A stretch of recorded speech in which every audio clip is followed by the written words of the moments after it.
السلام عليكم ورحمة الله تعالى وبركاته.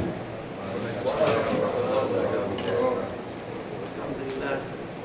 إن الحمد لله نحمده ونستعينه ونستغفره ونستهديه ونؤمن به سبحانه وتعالى ونتوكل عليه ونعوذ بالله العظيم من شرور أنفسنا ومن سيئات أعمالنا من يهده الله فلا مضل له ومن يضلل فلا هادي له وأشهد أن لا إله إلا الله وحده لا شريك له وأشهد أن سيدنا وحبيبنا ونبينا وعظيمنا وقائدنا وقدوتنا محمدا عبد الله ورسوله صلى الله عليه وسلم، وهي شهادة أسأل الله سبحانه وتعالى أن يجعلها لي ولكم وديعة عنده في خزائن حفظه لنلقاه بها يوم القيامة غير خزايا ولا مفتونين ولا مبدلين ولا مغيرين. As for what follows, beloved brothers and elders in Islam, sisters who may be watching this also, a couple years ago, 2009, we gave a class on the Islamic creed. Some close friends of mine had a class on the Islamic creed in West Philadelphia at Masjid al-Mujahideen on 16th Street. And in the course of the question and answer session of the class, at the end of it, I was also there in the crowd, and I was asked, a couple questions were directed toward me, right? So I answered those, and some of those questions had to do with where the Salafis get their Manhaj from. A brother had asked me about that. And this is very famous in the Philadelphia, Camden area, New York and all that. Many people who saw me for the first time saw me on those videos, actually. Where I said that actually a lot of the misconceptions that they have come from Ibn Taymiyyah. Okay? We don't beat around the bush for nobody.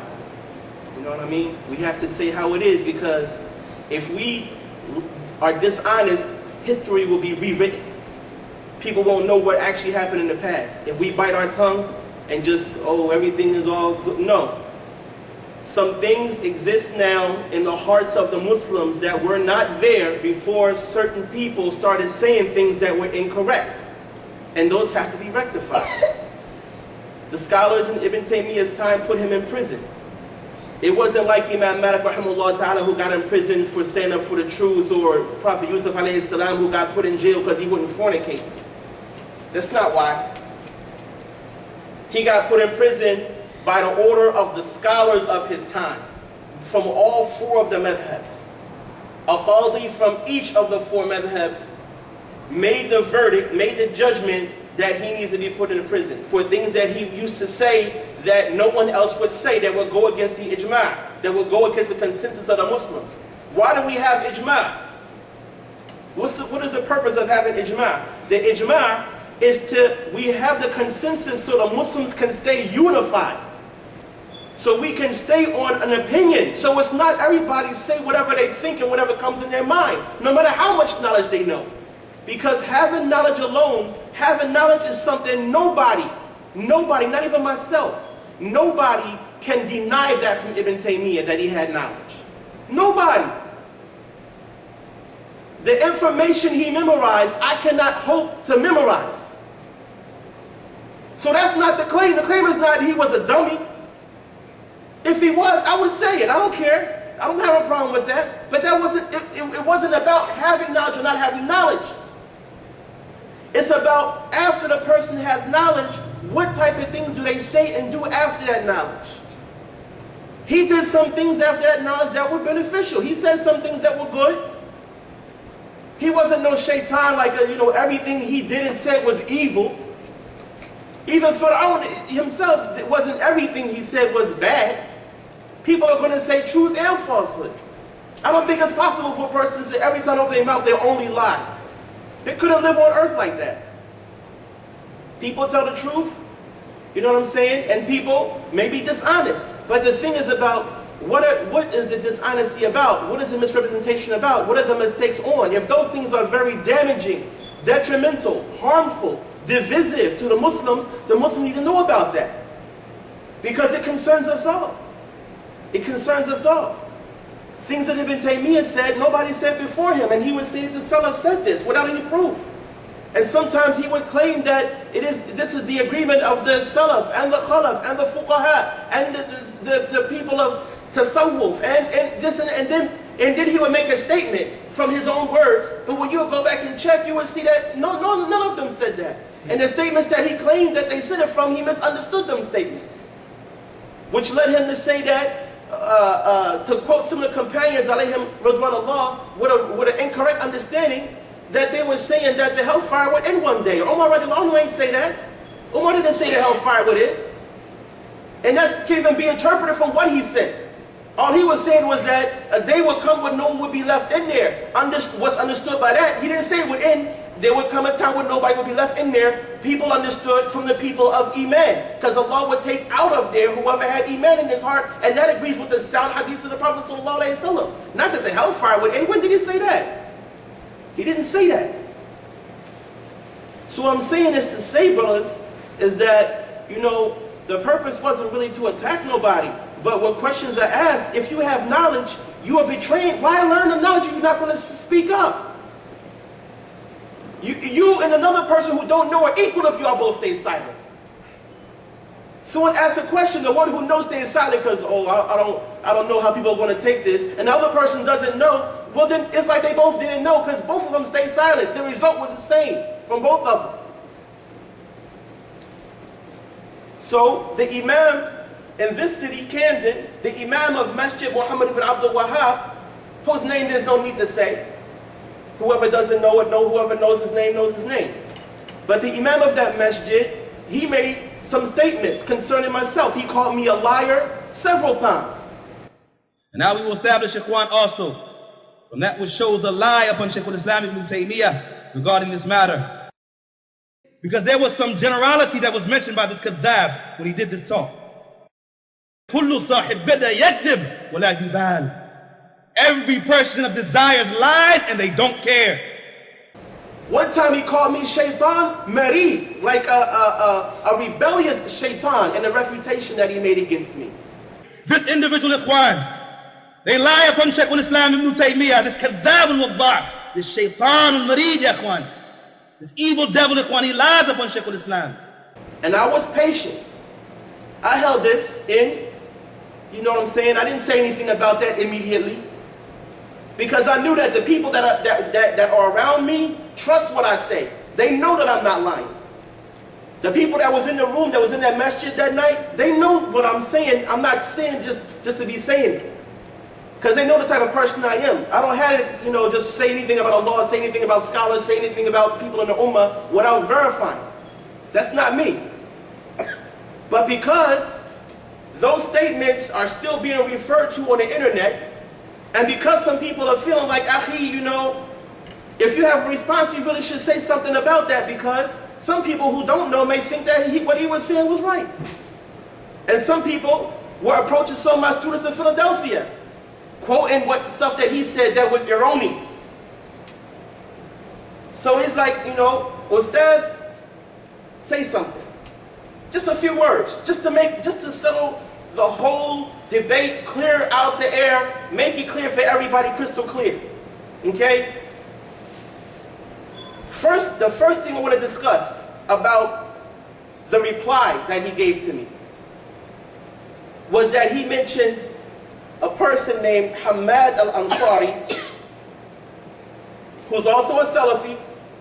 He mentioned Hamad ibn Ansari, who was a person who specialized in manuscripts from the libraries and such, from the Islamic libraries. He was saying that he has doubt about the inscription of the book Zaghl al-Ilm to Ibn Taymiyyah. That's the book I quoted from off the top of my head. When I was there, well, alhamdulillah, I checked later on the statement that I made there, and to have come off the top of my head with it, it was very accurate. What I said about Ibn Taymiyyah was just like it was in the book, and I didn't try to memorize it. It just happened like that. Okay? Zaghl al-Ilm, that book that adh-Dhahabee, the student of Ibn Taymiyyah, wrote and mentioned some criticism of his teacher. Zaghl al-Ilm, there is no doubt amongst the scholars that adh-Dhahabee wrote this book. This is not even a place of doubt, but he mentions Hamad al-Ansari was asked about the book, Zaghl al-Ilm, right? So what did he say about that? He had a statement about the book. هل كتاب زغل العلم من مؤلفات الحافظ الذهبي? Is the book زغل العلم from the writings of Al-Haafidh Adh Dhahabi? فأجاب, so he answered, أنا في شك من نسبة هذا الكتاب إلى الحافظ الذهبي. I am in doubt concerning the ascription of this book to Al-Haafidh Adh Dhahabi. Why? What's the reason? Did it look like it was forged? Like does it look like somebody erased something and took it out and wrote over it? No. Look the reason why he gave. وَذَلِكَ لِأَنَّ فِيهِ كَلَامًا لَا تَصِحُّ نِسْبَتُهُ لِلذَّهَبِيِّ عِنْدِي. He said, why is that? Because it has some words in it that, in my opinion, as far as I'm concerned, Adh-Dhahabi couldn't have said it. According to me, he said, Indi. To me, it cannot be validly attributed to Adh-Dhahabi. This was his statement. And then he says, why? He says after this, he says, وَالَّذِينَ نَسَبُوهُ لِلذَّهَبِيِّ أَغْلَبُهُم يَفْرَحُونَ بِنِسْبَتِهِ إِلَى الذَّهَبِيِّ. And those who attribute it to Adh-Dhahabi, most of them are happy to attribute it to Adh-Dhahabi. وَذَلِكَ لِأَنَّ فِيهِ, it says جَرْحٌ, it should be جَرْحًا. جَرْحًا لِشَيْخِ الْإِسْلَامِ. So I don't know if it's a typo, or I don't know if that's how he spoke it. He made a mistake in Arabic grammar. Okay, because لِأَنَّ, after it says فِيهِ, it should say جَرْحًا لِشَيْخِ الْإِسْلَامِ. Ibn Taymiyyah, الرجل الذي حمل أعباء العقيدة السلفية على كاهله. He says because the reason why these people are happy to have this book and attribute it to Adh-Dhahabi is because it has some criticism to, he says, Shaykh al-Islam Ibn Taymiyyah, the man who carried the cloak of the Salafi Aqeedah on his shoulders. But the thing is that this book being valid, being sound or not, has nothing to do with people being happy or upset or anything about it being attributed to Adh-Dhahabi. That has nothing to do with if the book is sound or not. What does that have to do with anything? So what we really see is that because when people are happy, you want to discredit the book so y'all can be happy and say that he didn't say these words. You had a question, Haafidh? Adh-Dhahabi. Adh-Dhahabi, Shamsuddin Adh-Dhahabi was a student of Ibn Taymiyyah. He was, I guess, after Ibn Qayyim, he was probably the most popular, famous, well-known student and made like the most books after Ibn Qayyim as far as the students of Ibn Taymiyyah go. So he says though that he mentions this, that people are happy to ascribe this book. So what? That doesn't have anything to do with if the book is sound or not, if he actually wrote the book or not. وأيضا الرسالة الملحقة بهذا الكتاب مشكوك في نسبتها إلى الحافظ الذهبي ولم ينسبها إليه إلا السخاوي ومعلوم أن السخاوي أشعري مقلد لأشياخه في مصر والله أعلم. He said, and also the letter that was put after Zaghl al-Ilm, which is basically a letter that Al-Imam Adh-Dhahabi wrote to Ibn Taymiyyah, where he was giving him nasiha and some strong words that only a person that's really close to somebody else could do. Like only a person, if somebody was someone's teacher or uncle or cousin or someone real close to them, father or son, could speak in these type of words. He spoke harshly, like straighten out, man, stop doing this. You know? But the point, even though many scholars say that book was, that letter was written to Ibn Taymiyyah by Adh-Dhahabi, we're not going to dwell on it. We're not going to talk about that. We're not going to talk about that letter because that letter was not something I even mentioned. I don't even mention that many times with people because I don't want anyone to doubt the letter being sound or not and thus doubt what I'm saying that was in the letter. Say, well, some people said that letter wasn't sound. He didn't write the letter of Ibn Taymiyyah. So what you said about Ibn Taymiyyah that Adh-Dhahabi said, then how can that be right? So we're going to stick to the books everybody know, heard of, they've been published, they've been printed. There's no doubt about Adh-Dhahabi writing them. So like I said, he said that this letter that came after the book is doubtful, that it can be attributed to adh-Dhahabee, and no one attributed this letter to him except as-Sakhawi, who was another great Haafidh scholar of hadith. He says, and it's well known that as-Sakhawi is an Ash'ari who was a muqallid, a blind follower of his sheikhs in Egypt, of his teachers in Egypt. Now the first thing, what does him having being an Ash'ari, none of this have anything to do with Zaghl al-Ilm. The fact he's an Ash'ari or not has nothing to do with the answer to this person's question. But what it really is saying is that because the Ash'aris are happy with what adh-Dhahabee said about Ibn Taymiyyah in this book, we need to throw doubt on it being adh-Dhahabee's book. That's basically what it's saying. Because what a person's madhab in the Aqeedah is not that, are all outside factors, or all outside information when it comes to this book being sound or not. Then he said, Wallahu a'lam. So the thing I'm saying here is that, brothers, the statement that he made based on his own feelings or his own emotions about the contents of this book goes against what the ulama said.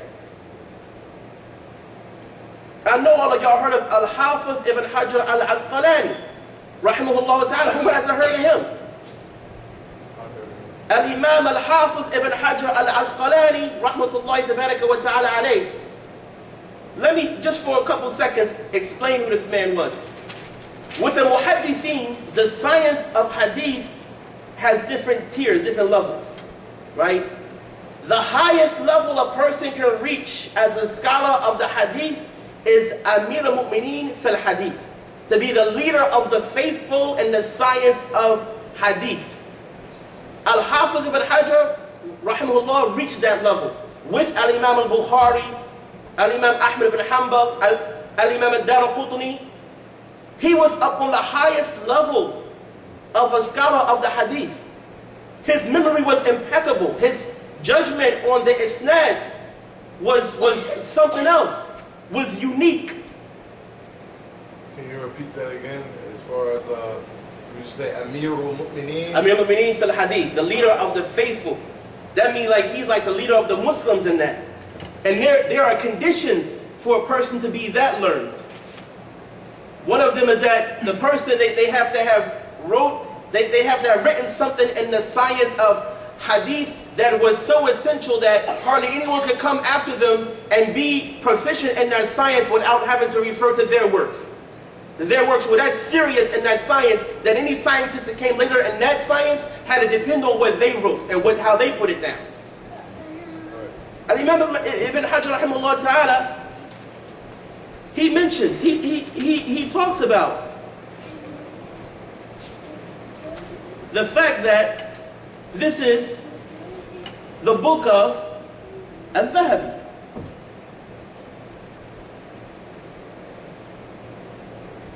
One of the things that prove it is the fact that he mentioned the book in a book called Anba' al-Ghumr. And he mentioned a man in it that is called Baha'uddin al-Asqalani. Al-Hafiz Adh Dhahabi mentioned him by Sidi Abdullah ibn Khalil. This is the same person. Okay? So he mentioned him, when he was writing this, he mentioned him in a couple places. Right? And he spoke highly of him in this book. Now, he has spoke highly of him in this book. So the thing is that him mentioning him twice and praising him in this book, Sidi Abdullah ibn Khalil, this is proof that Zaghl al-Ilm was the book that he was referring to, and that he said that adh-Dhahabee mentioned this scholar in, and he is mentioned in the book. He's mentioned in the book twice. And to the extent that he even mentioned him with Al-Imam al-Nawawi and al-Shirazi. He said, it's a long quote actually, that's why I'm not really reading, but he said, وَكَمَا كَانَ بِالْأَمْسِ الشَّيْخ مُحْيِ الدِّينِ صَاحِبِ الْمَنْهَاجِ. He was talking here about him. The point is that he spoke highly of him. He talked about him, he mentioned him, and he spoke highly of him. So the point that I'm making is that this book, Zaghl al-Ilm, was not even, the fact that adh-Dhahabee wrote it was not even a matter of doubt. This is not even something to throw doubt upon. It's not even something to mention in a doubtful way. But he threw doubt upon it as if maybe he didn't mention him. It may not actually be his book, when it actually is his book. Even trying to prove it actually kind of makes it seem as if it has to be proven when it really doesn't. Right? So this book, Zaghl al-Ilm, this is not me lying on the student of Ibn Taymiyyah saying that he said something about his sheikh that he didn't say. He said these things in this book that Haafidh of his time and later times quoted from. They ascribed this book to him. They said this is his book.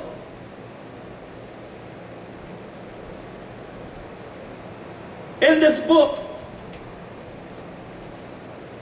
Ibn Taymiyyah's student adh-Dhahabee, he speaks highly of his teacher, then he criticizes him. He didn't just straight off start speaking a little bit. He mentions that I've never seen anyone like him. I've never seen, he mentioned good things about him first. Then he also criticized him. So this was like what a student would do. That I look up to him, I respect him, I honor him, I this. But he also did this, he said this and this and that, and these things happened to him, so beware of it. Because this book, Zaghl al-Ilm, was basically written to warn people from certain, traps and slips that people make when they have knowledge. In the different sciences, beware of this and this science, this and that science. If you have fiqh, beware of learning fiqh and doing this, beware. So he was basically giving a warning to people of knowledge who are learning students, beware of learning knowledge and this happening to you. And he mentioned his teacher, Ibn Taymiyyah. He mentioned him. Is it time to make the Maghrib? Still got how much time? 10 minutes? No, not quite. 5 minutes. Okay. 6, 7. So the thing is that to throw doubt upon it, to make it seem as though this is not his book, that's only to belie me, to make it look like I'm a liar and what I said was wrong. And even when he made that quote, he called me a kadhab twice. When he quoted what Hamad al-Ansari said, he called me a liar. And a kadhab, that's like the worst kind of liar. Like there's a kadhib is a liar. But kadhab, that form of the word means like a compulsive, like totally a liar. And as for those who attribute it to the Dhahabee, like it's kadhab, I mean, why say all this? When you're going off the opinion of Hamad al-Ansari, when I'm going off the opinion of Al-Haafidh Ibn Hajar al-Asqalani, rahimahullah, and Al-Haafidh As-Sakhawi, rahimahullah. Not just a scholar of manuscripts, these are people who memorize books. These are people who wrote books. Huge books, volumes, huge books. Not just they specialize in manuscripts and look at books and stuff and they can recognize things. These are the Huffaz of their age, after which the Ummah hasn't seen people on this level of knowledge. And this is what they said, that this is adh-Dhahabee's book. And he mentioned people in this book that when we go through the manuscript, the one that they put in print, we see that those same individuals that Al-Haafidh Ibn Hajar, rahimahullah, that same person that he said he mentioned in there, we see him in that book. Not only that, Al-Imam As-Sakhawi, rahimahullah ta'ala, mentioned this same quotes in a book called Al-I'lanu bil-Tawbikh liman dhamma al-Tarikh. So that just seals the coffin. He mentioned these quotes in his book, Al-I'lanu bil-Tawbikh liman dhamma al-Tarikh. So inshallah ta'ala, this is just to show you that it's not just me saying that this is his book. Huffaz, two great Huffaz of the Ummah have said this. And inshallah, after the Salah, we're going to look and compare other things that he said that were erroneous concerning me, concerning this book. Insha'Allah ta'ala. Jazakumullahu khairan. Subhanallah wa bihamdihi. Subhanaka Allahumma wa bihamdik. Nashhadu an la ilaha illa ant. Nastaghfiruka wa natubu ilayk.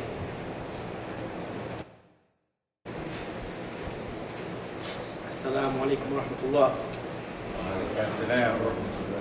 Alhamdulillah. Wassalatu wassalamu ala rasulillahi wa ala alihi wa sahbihi wa man wala.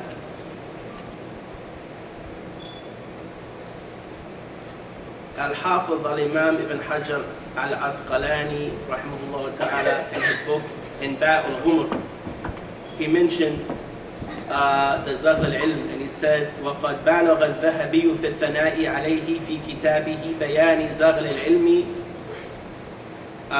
He said that Al-Imam Adh-Dhahabee spoke highly of the Imam that we mentioned, who was Baha'uddin al-Asqalani, referred to as Sidi Abdullah ibn Khalil.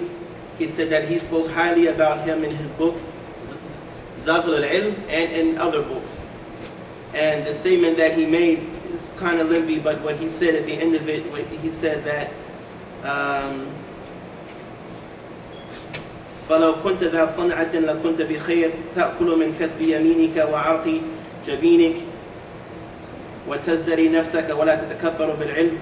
He was saying that if you have your own occupation or job, you would be okay eating from what you earn by your own hands and by the sweat of your brow, and you would not think of yourself, you would look down on yourself and not think of yourself to be high, and not be arrogant with your knowledge. ولو أو كنت ذا تجارة لكنت تشبه علماء السلف الذين ما أبصروا المدارس ولا سمعوا بالجهاد وهربوا لما للقضاء طلبوا. And he said that, or if you had your own business, you would resemble the ulama of the Salaf, rahimahumullah, the ones who never saw any schools and never heard about like being the part of any type of organizations or such like this. And they ran away from being judges when they were sought for that. So at the end of it, he mentioned scholars of the past who were like this, and he said, وَكَمَا تَرَى الْيَوْمِ سِيدِي Abdullah ibn Khalil. And like you see from the scholars today, that scholar that he mentioned, Sidi Abdullah ibn Khalil, as an example of a person living in that current time who was of that type that had pretty much given up the world and was working for himself, not using his knowledge for money and for worldly gain and such like this, but having his own job and such. And he praised him again a second time. وَنَحْمَدُ اللَّهَ فِي الْوَقْتِ أُنَاسٌ يَفْهَمُونَ هَذَا الشَّأْنِ وَيَعْتَنُونَ بِالْأَثَرِ. So he said that, and we praise Allah subhanahu wa ta'ala that at this time there are people who understand this science and they concern themselves with narration like Al-Mizzi. And again, he mentioned Ibn Taymiyyah, so this is a praise of Ibn Taymiyyah, and Al-Burzali and Ibn Sayyid al-Nas, and he mentioned some scholars. And then he mentioned among them Wasidi Abdullah ibn Khalil. So these are the two instances in the book Zaghl al-Ilm. Adh-Dhahabee mentions him, just like Al-Haafidh ibn Hajar rahimahullah ta'ala mentioned, or he spoke in his book that Adh-Dhahabee spoke highly of him and praised him. Okay, so there is no doubt, like we said, there is no doubt that Zaghl al-Ilm is the book of Al-Imam Adh-Dhahabee.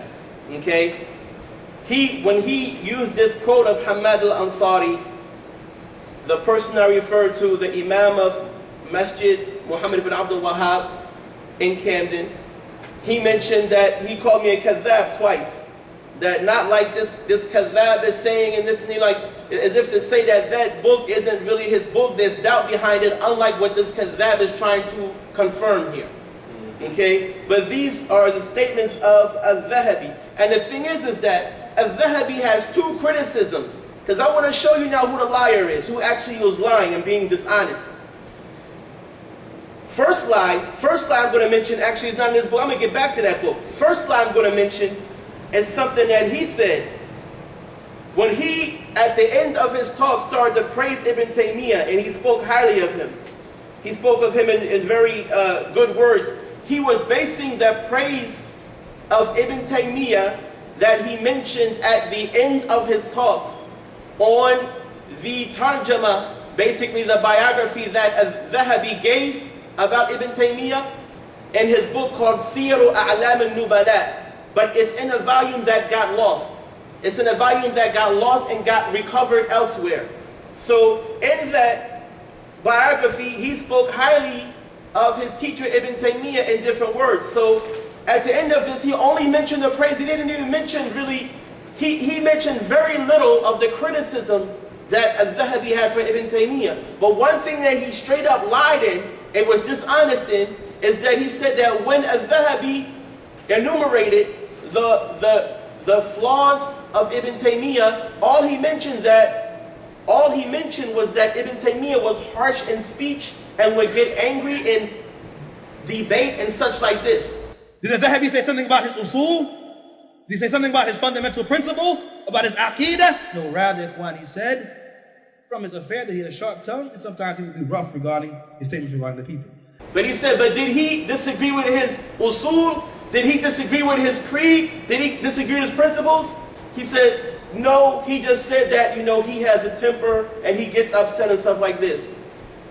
The same page and the same biography, he says about him, he says, مَعَ أَنِّي مُخَالِفٌ لَهُ فِي مَسَائِلَ أَصْلِيَّةٍ وَفَرْعِيَّةٍ.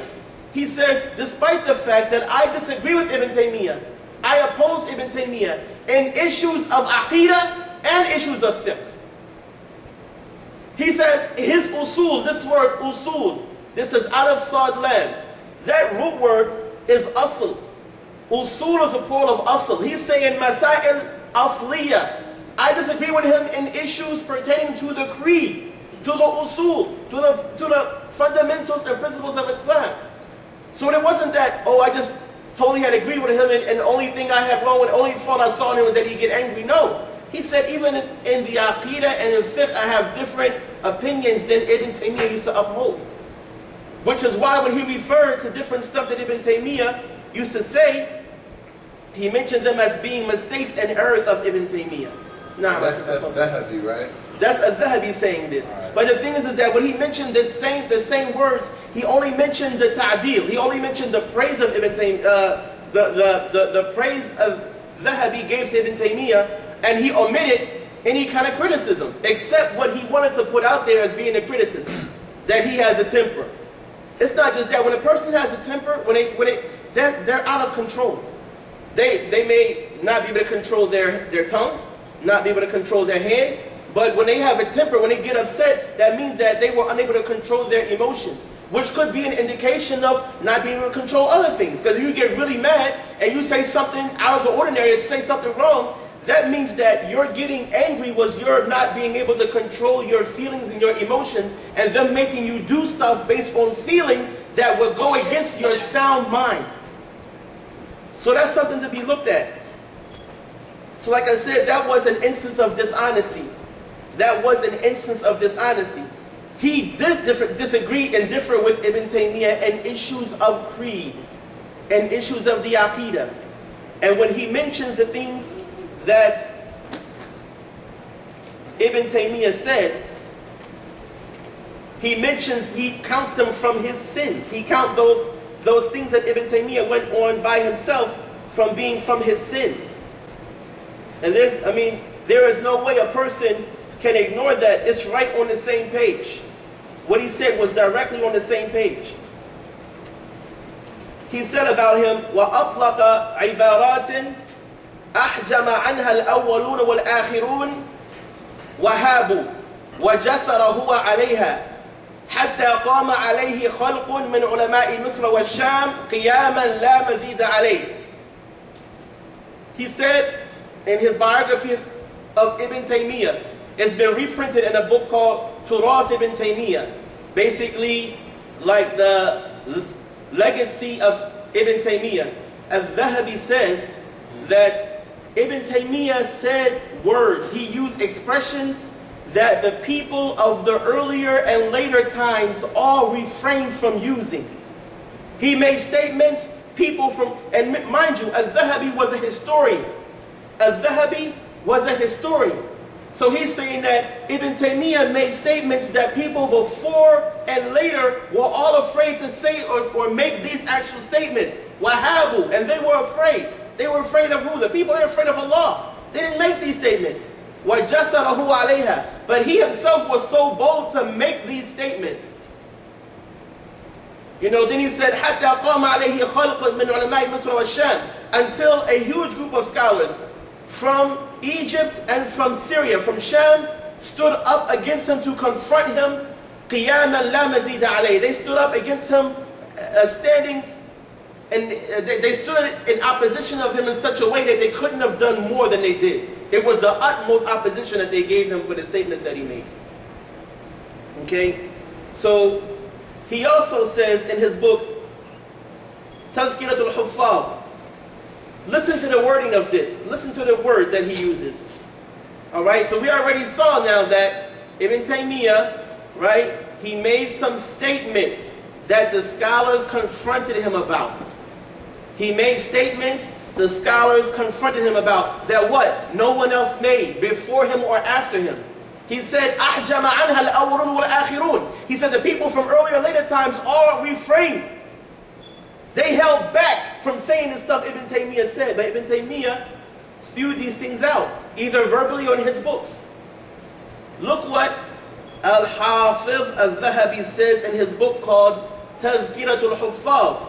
He says, وَقَدْ انْفَرَدَ بِفَتَاوَى نِيلَ مِنْ عِرْضِهِ لِأَجْلِهَا. And Ibn Taymiyyah went alone with unique fatwas that because of making those judgments, he was under fire. His reputation was under attack because of the fatwas that he made, that only he made. Infirad means a person to go alone, go solitary by himself.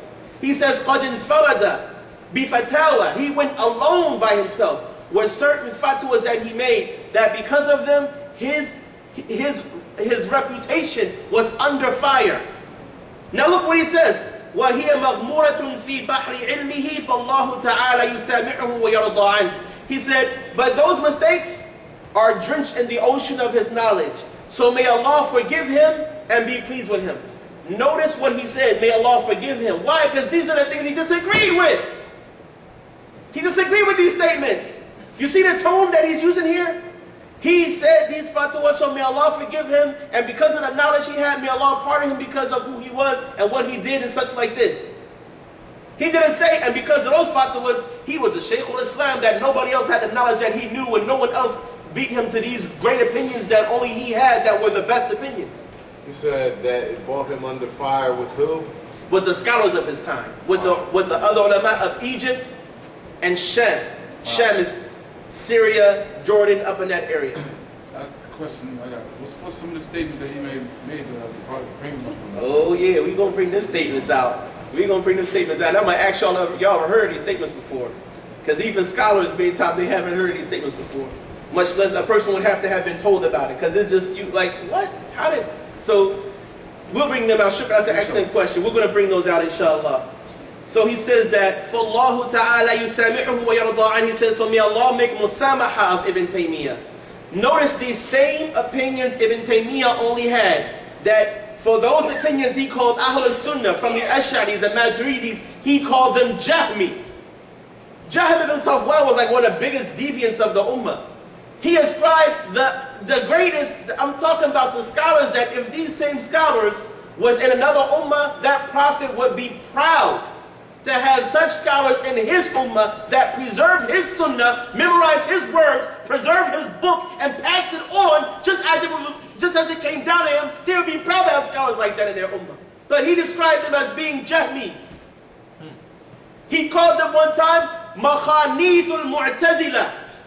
He called them the hermaphrodites of the Mu'tazila. He said that the Mu'tazila were the real men, and that the Ash'aris are the hermaphrodites of the Mu'tazila. They're the fake men. They're not even male or female. They're in the middle.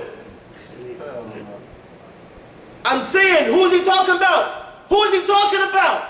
Al-Imam al-Qurtubi? He's a hermaphrodite? Al-Imam Abu Hamid al-Ghazali, rahimahullah, is he a hermaphrodite? Who are you talking about? You talking about the Ash'ari because of a personal beef? A personal thing? Because they disagree with you because you said something nobody else said before? So you're so angry, you're going to go overboard? And quote other people that had a problem with them and try to make your statement really their statement. So if someone trying to say, why you said about them, said, oh, I didn't say that, I quoted somebody else who was saying that. But you put in your books. If if you put this in your book and that's how you feel personally, you were looking for the worst thing anyone ever criticized them with that was totally wrong, and you put in that statement in your book and say, so-and-so said this about the Ash'aris, but you also saying it, because you're quoting them. Why? This divides the Ummah. The Ash'aris, the Maturidis, and the Hanbalis were one hand. One hand! Until people came and made the differences the biggest thing. We don't focus on differences between us, between the Ash'aris and the Hanbalis. We don't agree on everything. But the focus on differences, why are we doing that? The only one that have a real difference with now is Ibn Taymiyyah and his teachings. Ibn Taymiyyah said such things nobody said before. That he went out of the Hanbalis with. He went out of the Ash'aris, out of the Maturidis. He was, like he said, قَدْ انْفَرَدَ بِفَتَاوَى. He went on his own with fatwas. On his own. Infirad means he went alone. No one else said it. أَعْجَمَ عَنْهَا الْأَوَّلُونَ وَالْآخِرُونَ. No one from the earlier and later people said the words that he said. But those same statements that only he said, the Salafis today are making it like this is what the Salaf said. Like this is true Islam and it's not. And the Salaf are going to grab them, Yawm al-Qiyamah, and ask for justice. You can't lie to a normal Muslim. How can you lie against the greatest Muslims of the Ummah? And say that they said, put words in their mouth. Say that they said things they didn't say. Say Imam Ahmad rahimahullah ta'ala believed the universe didn't have a beginning. When did he say that? All the Muslims believe Allah was alone and did he create the universe. You're going to put on one of the greatest shuyukh of Islam that he believed that things can go in the past, that created things that come into existence after non-existence can continue into the past, and in an eternal regression, they can just regress and regress and regress. You know what progress means, to go into the future. Things can regress into the past eternally with Allah. There's a throne before the throne, there's an earth before the earth, there's a creation before the creation with no beginning. That's stuff that the philosophers would say. This is stuff that the philosophers would say. Not the Imams of Islam, but you criticize the Imams of Islam. What are you trying to do? Why? Adh-Dhahabee says why. He was looking for leadership. Look at this. Look at this. This is a quote. Now I started to say, when I started this part of it, after make salat, there were two criticisms, two words of criticism. Now mind you, Adh-Dhahabee was Ibn Taymiyyah's student. No one can deny that. He was his student. He loved Ibn Taymiyyah. He stuck by him. But that did not prevent him as a historian from mentioning certain historical facts.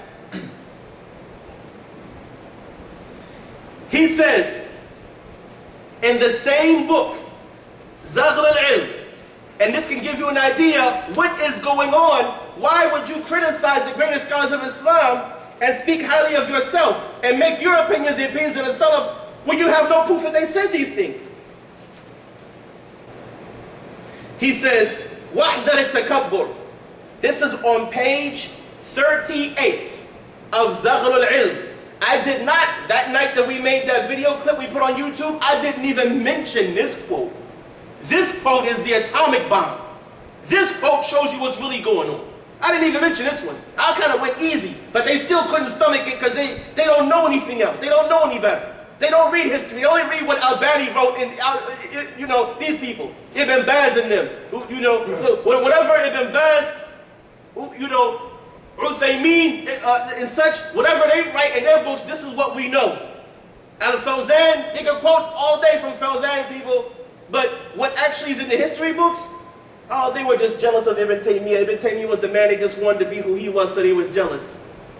No, he said the scholars didn't stand up to him in Egypt and in Sham until he said things nobody else said. That's not jealousy. That means that if he wouldn't have said those things, he wouldn't have did nothing to him. They stood up to him because he made statements no one else said. Now we have to stop you. Because this is Islam. This is not my father's house. This is the deen of Allah. This is what the prophets left us with to protect with our life. You can't change this. You can't start putting your own thoughts and statements in this and think we're going to be silent. That Allah in His essence comes down to the first heaven. Himself fitting in the first heaven. You know how small this universe is? This universe is smaller than a speck of dust. It's big to us because this this is how small we are. We're small.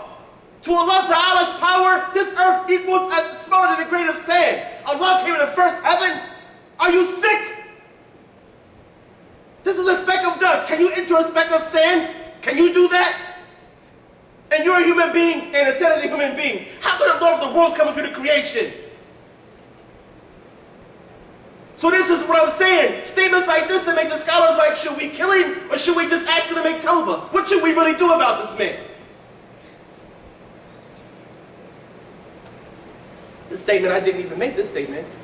This is another statement I said. It's in the Zahl al-Ilm that I didn't mention it, and he sure enough didn't mention it. He didn't bring this one up. Adh-Dhahabee says, وَحْدَرِ التَّكَبُّرْ وَالْعُجْبَ بِعِلْمِكَ. Beware of arrogance and being basically enamored with yourself, being self-conceited with your knowledge. وَحْدَرِ التَّكَبُّرْ. Beware of arrogance. Takabbur comes from that root word kaf, ba, ra. Like Allahu Akbar, Allah is the greatest. Takabbur means that a person makes their self great, or they think or they deem themselves to be great, to be Akbar. Wahdhar takabbur, beware of arrogance. Wal ujba bi amalik, and being self-conceited with your knowledge. Oh, afwan. I said bi ilmik the first time. I apologize. Bi amalik. Yeah, this is the right way. وَالْعُجْبَ بِعَمَلِكَ. Beware of arrogance and being conceited due to your actions. Due to your actions. Barakallahu feek. So he says after this, فَيَا سَعَادَتَكَ إِنَّ جَوْتَ مِنْهُ كَفَافًا لَا عَلَيْكَ وَلَا لَكَ. Because, oh, what a triumph and success you will have if Allah saves you on the Day of Judgment with no sins against you and no good deeds in your account. Meaning that if you just get by, if you just slide through the Jannah, you are successful. For wallahi, listen to this, he swears by Allah on what's about to come, on the following, he swears by Allah. Can you repeat, before you go and say that, can you repeat the last thing you said? Yes. فَيَا سَعَادَتَكَ إِنَّ جَوْتَ مِنْهُ كَفَافًا لَا عَلَيْكَ وَلَا لَكَ. He said, so oh, what a success you would have if you were only saved, if you only got salvation just to get through to Jannah. Even. Barakallahu feek, jazakallah khair. Even, just to break even. The Day of Judgment. Just to break even. No, nothing against you, nothing for you. Just Allah's mercy. Allah let you go to paradise and just have mercy on you. He says, for wallahi, because by Allah. Why did he make this wording about kibr? He talked about ujub and kibr. He talked about self-conceit, right? And he talked about arrogance. So he says, for wallahi, because by Allah, ما رمقت عيني أوسع علما ولا أقوى ذكاء من رجل يقال له ابن تيمية. Because by Allah, my eyes had never seen a person who had more vast knowledge and who had a stronger intellect than a man called Ibn Taymiyyah. Like we said, this is ilm, this is knowledge. This is not something anyone denies for Ibn Taymiyyah. No one that I know. I don't know anybody, I haven't come across anybody, whether they're a critic of Ibn Taymiyyah, whether they love Ibn Taymiyyah to death. I've never heard nobody say he didn't have knowledge, or he didn't memorize, he didn't learn. He paid his dues as far as knowledge is concerned. But mind you, can anyone tell me the first person who's going to go to hellfire on the last day? What is it? A knowledgeable scholar. A knowledgeable scholar. The knowledgeable scholar. So what that tell you then? If a person can have a lot of knowledge and still be in trouble. Yeah. Knowledge by itself, by his virtue of knowledge, Allah didn't save him on the last day. Just knowledge, that wasn't enough. Not only that, many scholars say that the shaitan is very knowledgeable, extremely knowledgeable. He has a lot of knowledge. But the shaitan's knowledge definitely won't save him. How does shaitan have more knowledge than a human being? I didn't say he has more knowledge than a human being, but just that scholars say he has knowledge. But the thing is that if you look at the fact that Iblis was existing before human beings, he was a creation that his existence preceded the first human being, our father Adam alayhi salam. So because he came earlier, you know what I'm saying? Because of that reason, it's very likely that he was exposed to more, he saw more, he had knowledge of more. But this is a digression. The point I'm trying to make only is just that a person's knowledge alone, by virtue of knowledge alone, doesn't necessarily mean you're going to be saved. Adh-Dhahabee a couple of times said the mistakes he made are drenched in the ocean of his knowledge, so may Allah pardon him, may Allah forgive him, be pleased with him. But that's not something that we know. That's the knowledge of the unseen. We don't know. You know what I'm saying? A person may make dua for him and pray for him, but they can't say, they can't guarantee that, well, because he had all this knowledge, his mistakes are pardonable. When those mistakes he made were not between him and Allah, those mistakes were between him and the whole ummah and Allah. A person, a scholar may do a sin in secret and private or whatever, between him and Allah subhanahu wa ta'ala. But if you put things in books that people are going to read later and misunderstand, or they'll understand you right, but they're your misunderstandings, and that's going to cause the ummah to divide. That's going to cause the Muslims to divide. And some Muslims are going to have the same arrogance he's talking about, thinking that they're better than everybody else. To the extent that Al-Fawzan, and I had this on my wall, on my webpage on Facebook, I had a recording of Fawzan, which is one of their great shuyukh, one of the people they look up to, that he was asked about calling himself a Salafi. Mind you, Muhammad Nasiruddin al-Albani made a fatwa at one point that you gotta call yourself, you have to say that you are a Salafi. You gotta call yourself a Salafi. This is what he was saying, which is why a lot of people to this day have so-and-so as Salafi. Fulana as Salafiyah, so-and-so woman as Salafiyah. Be based on the fatwa that al-Albani gave about to separate yourself from the innovators, you gotta call yourself Salafi. Al-Fawzan asked recently, somebody asked him recently, and they recorded this, and they put this on YouTube for everybody to see this, that he was asked about a person calling himself a Salafi. وفضيلة الشيخ ما رأيك أن أحدكم تسمي بالسلفية أو بفلان السلفي أو الأثري أو نحو ذلك من الألقاب؟ هذا تزكية للنفس. الإنسان يحرص على اتباع السلف والاقتداء بهم ولا يسمي نفسه سلفيا، لأن فيه تزكية، وأيضا هذا فيه اتهام الآخرين بأنهم ليسوا سلفيين. فيترك هذا الأمر الذي يثير الناس ويسبب أن الإخوان يحصل بينهم سوء تفاهم، ما هو سلفي إلا أنت، ما يجب ترك هذه الأمور. And he said that this has a type of tazkiyah for a person, meaning that a person is basically praising their self. They're basically, it's a self-praise to use that kind of statement to say you're a Salafi. I mean, we've been saying this for the longest. Alhamdulillah, that's someone that they look up to, that they listen to. I hope, because there's so many different kinds of Salafis. That's another thing we got to talk about, how the Salafis not only split off from the Ummah, they split up amongst each other so many times. That one week, Sheikh so-and-so's on it, now he's off it. Get rid of his tapes, his videos, his whatever he has, any books he made, throw them in the trash, burn them. Okay, now he made Tawbah, he's back on it again. Dude, I just burned all his stuff. I could have kept it. Like next time, could I put it in a vault, so in case he make Tawbah, I can get it back out and get a benefit? He just like put it on hold. Don't burn his book, throw away his books. Just, you know, put them in a safe and lock the joint. If you make Tawbah, you can get it back out. So I'm saying that even in their own group, they all different. There's a political Salafis that get into jihad, and you know, they say they should blow themselves up and stuff. Then there's other Salafis that say no, we should listen to the kings and see what the ruler says. And then there's other Salafis that's focused on knowledge, and other Salafis that's focused. So it's like, what Salafi, you say become a Salafi, what Salafi should I join? Y'all not one group. Y'all don't listen to one person. Many people will say that they are Salafi, they put them off the Manhaj. He said he quotes from Sheikh bin Baz, Sheikh al-Uthaymeen, Sheikh al-Albani. Is that a proof that a person is Salafi or Sunni, brothers? Huh? You know anybody that's not Salafi or Sunni that quotes from Sheikh bin Baz? No, anybody, not a group. Anybody, name a person that quotes from Sheikh bin Baz and praises Sheikh bin Baz, but he's not Sunni. He said Omar al-Ashqar. You brothers know who Omar al-Ashqar is? No. Okay, we leave that on the side. It's not a big thing. If you don't know who Sheikh Omar al-Ashqar, and I say Sheikh because that's what he is. He's an alim. There's no doubt that Sheikh Omar al-Ashqar is an alim. Anybody else? Any personality that we know of that quotes and praises Sheikh bin Baz? Huh? I thought you said Abdul Aziz is he said Abdul Aziz in the back. That's what he said. I thought he was trying to say Abdul Aziz is one of those people that's, I said, not our Abdul Aziz. No.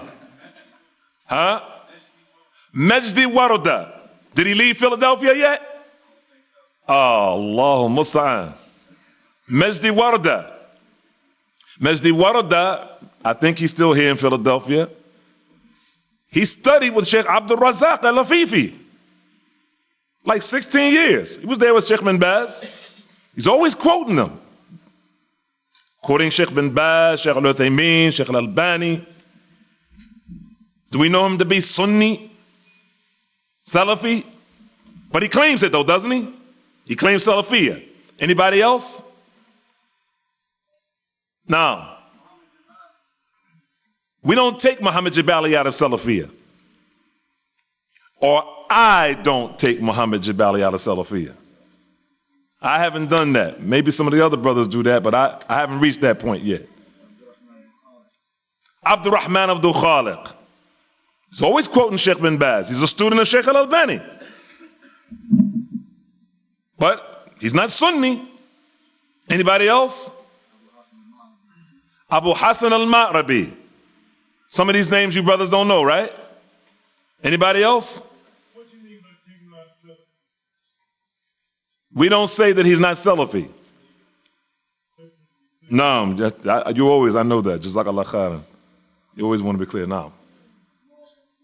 Jamal Sorbozo.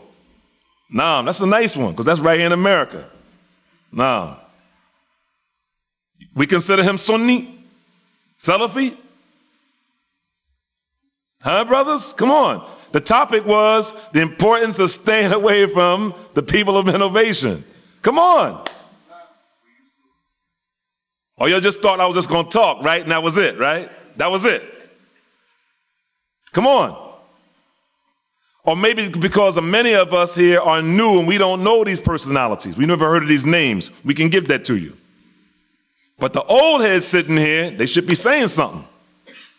Anybody else? Bilal Phillips. We consider him upon the Sunnah, the way of the Salaf, do we? Yes or no? Huh? Don't be afraid. I won't look in your cell phone and your BlackBerry and see if you got his number in there. Don't be afraid. Ali Tamimi. Allahu Akbar. Anybody else? Idris Palmer. But we say Ali Tamimi, you got to say Idris Palmer. It's the same thing. It's like Abbott and Costello. Now. Huh? Muhammad Adli. Muhammad Adli. Ibn Jabreen. We're not going to talk about Ibn Jabreen. Inshallah. Sheikh Abdullah Ibn Jabreen. Because there's some statements that have been made by the ulama. Naam. Anybody else? I'm not going to say that Abu Osama is not Salafi. But I will say that Abu Osama, he has some real serious, major, super duper, humongous problems. Abdul Hakim Quick? There's another one.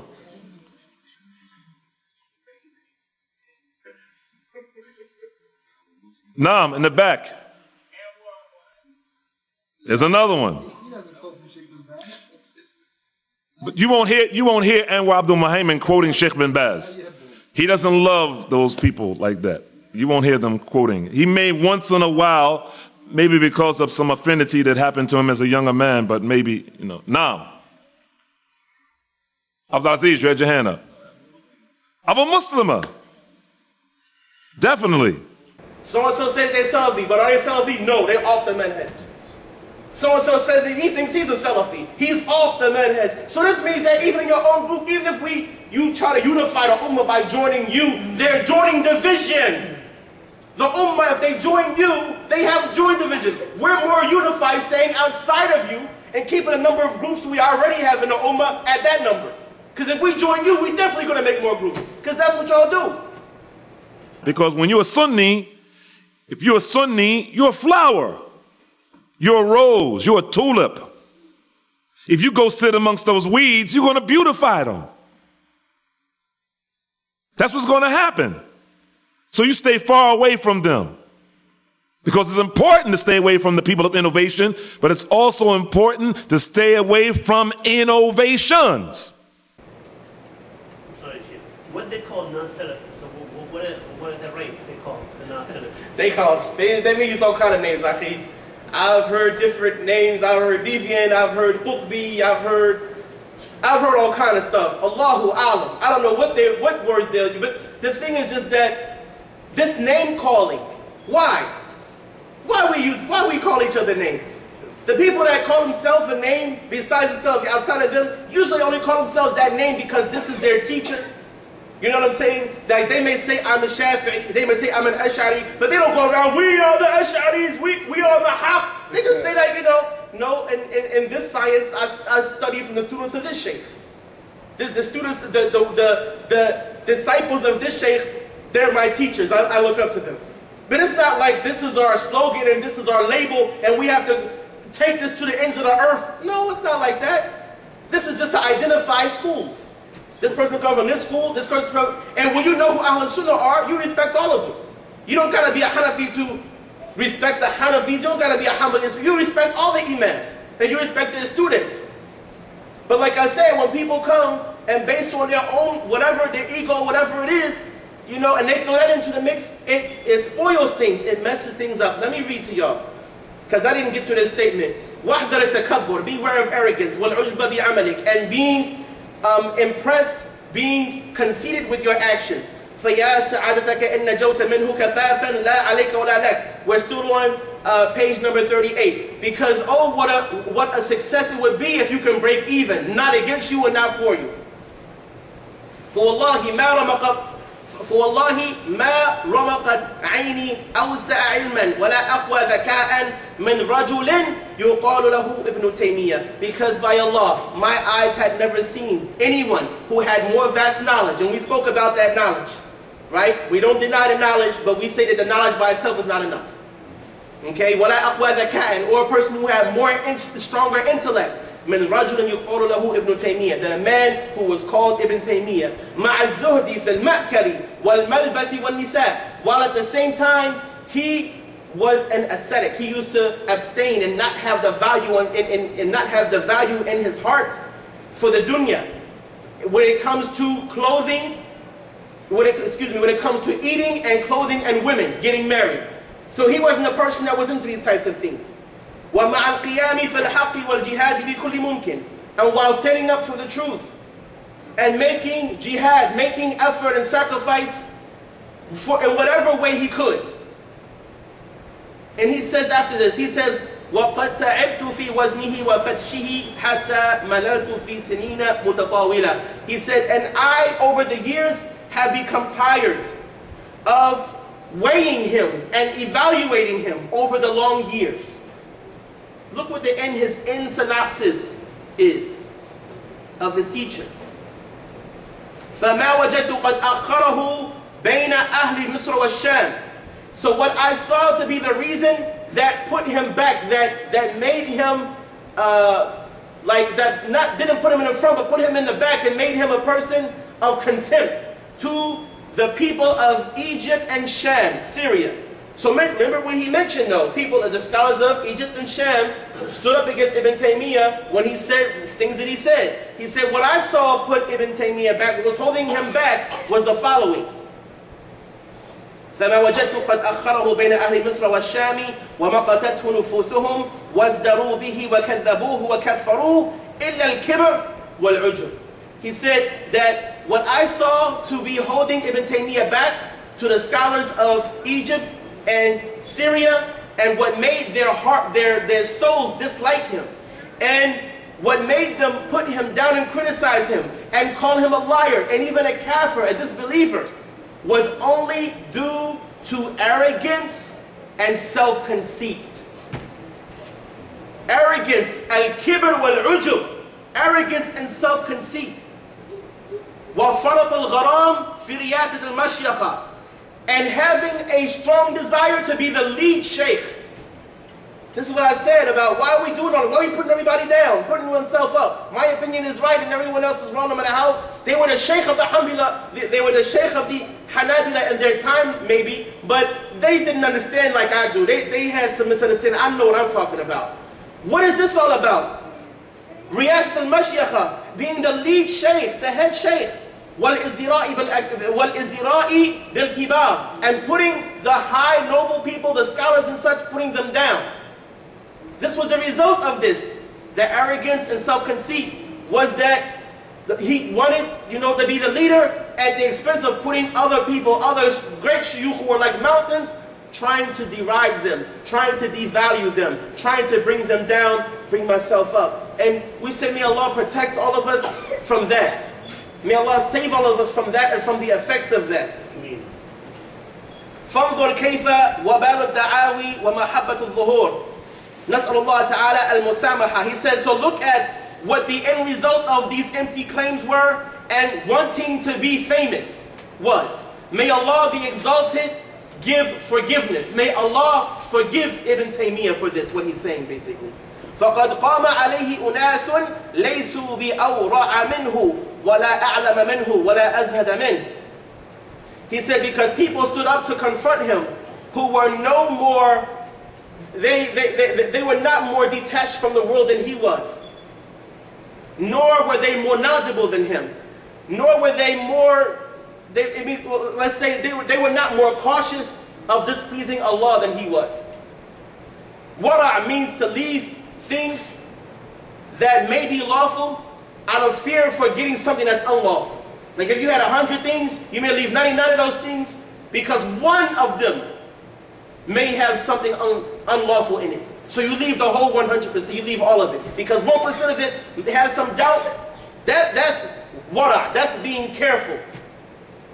So he had this quality. He said the shuyukh who put him in jail, that stood up to him and confronted him, they didn't have this quality more than he did, nor were they more knowledgeable than him, nor were they more detached from the dunya than he was. And Allahu alam about all that. Because when a person is impressed by somebody, they may see them as being greater than they actually are. And Allah Ta'ala knows best. But the point is, this is how he saw it. This is how he felt. You know what I'm saying? He said, بَلْ يَتَجَاوَزُونَ عَنْ ذُنُوبِ أَصْحَابِهِمْ وَآثَامِ أَصْدِقَائِهِمْ. He said, nay, rather, they would pardon and forgive the sins of their companions and the faults and the slips of their friends. وَمَا سَلَّطَهُمُ اللَّهُ عَلَيْهِ بِتَقْوَاهُمْ وَجَلَالَتِهِمْ بَلْ بِذُنُوبِهِ. He said, and Allah Ta'ala did not have them to do what they did to Ibn Taymiyyah. Basically, Allah didn't have them attack Ibn Taymiyyah because of their taqwa and because of their sublimeness and greatness, but because of his sins. This is why he was afflicted with the scholars that stood up to him. He's saying that it wasn't because of they were such great people, but because of stuff that he said wrong, things he did wrong. That's why he stood up to him. That's why this happened to him. Then he says, وَمَا دَفَعَهُ اللَّهُ عَنْهُ وَعَنْ أَتْبَاعِهِ أَكْثَرُ. He says, and what Allah Ta'ala protected Ibn Taymiyyah and his followers from was even bigger than what befell them.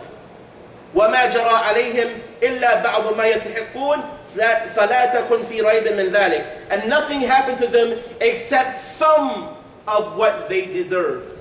So do not be in doubt concerning that. Now, we'll stop and pause here. Are these the words of somebody who agreed with everything Ibn Taymiyyah was saying? Could these possibly be the words of, when he's calling, this happened to him because of his sins. When he's saying that Ibn Taymiyyah had opinions that were uniquely his, that were only his opinions, the people from earlier times, later times did not say these things. He said them only by himself. So may Allah forgive him and be pleased with him, because I've never seen a scholar like him before and he was so great. What's that tell you? I don't think he was correct in all the opinions he had. Even though I may agree with him in some of them, but I definitely don't agree with all of them. He said himself that I disagree with him in issues of creed and issues of fiqh. Principles and sub-principles. I disagree with him in both. So he's saying that I don't think he's ma'soom. I don't think that he's above error. I don't think that he's infallible. I know that he can make mistakes. And I believe him going away from the ummah with his own opinions was part of his mistakes. And this is all we're saying. This is why we agreed with adh-Dhahabee on this. About him being the greatest Shaykh al-Islam. We don't agree with him with all that. The great Shaykh al-Islam and this and this. Okay, he can feel that he's entitled to feel however he wants to feel. Okay? But the point of discussion between us and Salafis is Ibn Taymiyyah had opinions that were different than everyone else. Many Salafis deny that. They say, no, he said nothing but what the Salaf said. He didn't say anything that went out of what anyone before him said. He said verbatim what the predecessors said. Adh-Dhahabee is saying that, no.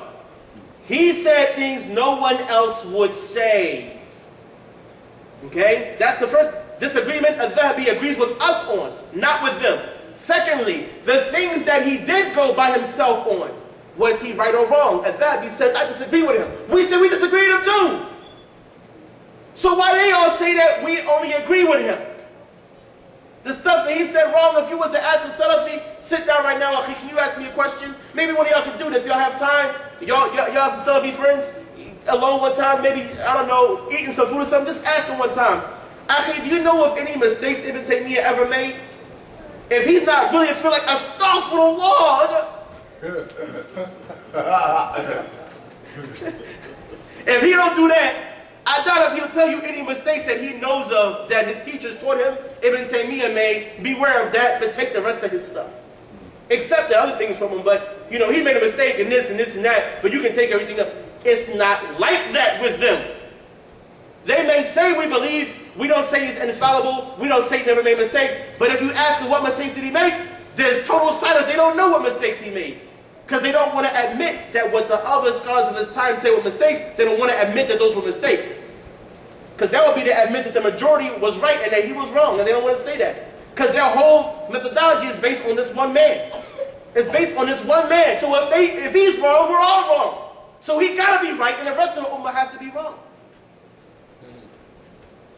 This is why when the ulama of South Africa, the Majlis al-Ulama, the Assembly of Scholars in South Africa, when they made that book called The Deviation of the Salafis, this is the tone what they were saying, that they are taking from just one man, Ibn Taymiyyah.